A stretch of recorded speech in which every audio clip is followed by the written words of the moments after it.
So Hurricane Helene, which terrorized North Carolina, made prison conditions unbearable, inhumane conditions. There's a lot of stuff that's reported, just kind of like how Katrina did.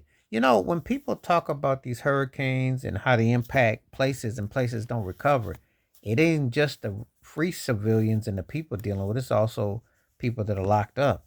But what you don't hear about is inhumane conditions when they're left with the least of water, lighting, food, everything. Having to use bags to just do human situations.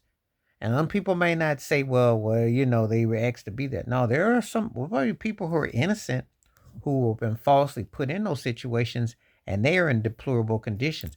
People don't always consider that, don't take that consideration, and they kind of look the other way and shrug shoulders. But there's a real reality that these conditions and hearing about the horrificness of what Hurricane Helena left behind and how some people were kind of left as survival of the fittest, it was pretty bad. It's pretty bad that when people use that kind of logic because they almost act like they're removed from that and they're too good for that. But the reality, it's a very uh, somber, humbling experience because there's people's families who want to know how they're doing and they have no way if they can't have access because of the situations being as they are you know. Now it's a $1 billion industry, but when people get sick or something happens, what happens? This is a sad reality that the condition should be up to a certain standard, regardless.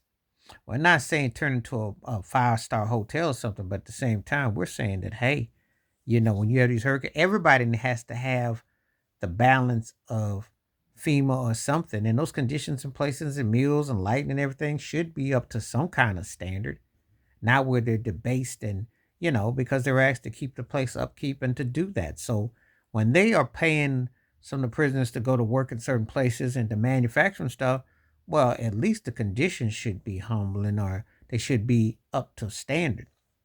That's a pretty sad excuse in sorry situations when they don't be. And again, they get to write that off. States, governors, etc. get to write off those prison costs. They get to write that off. So when anything happens, you have to make sure that people are safe. Because again, I'm gonna throw this one at you. What happens if you have someone innocent in that particular situation and you didn't look the other way? Then what? And there have been many instances of that. So I just bring out common sense that these conditions should be, especially when you're dealing with hurricanes, life threatening situations, that you have the proper protocols, you know. Because again, you never know about these things.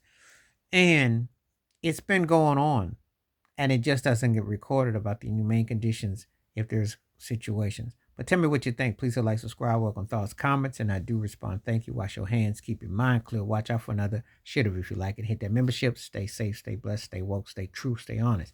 And again, everybody deserves good conditions, regardless of situations, because if you're going to house people and you're going to have the lights and you're going to have the food and the shelter, then you're hearing that they don't have water, don't have this and any other. There is somebody's loved ones who is in that predicament. And also, there could be someone innocent up in there, and how this is. So make sure that, just taking heed to being respectful of all situations. I'm out one time.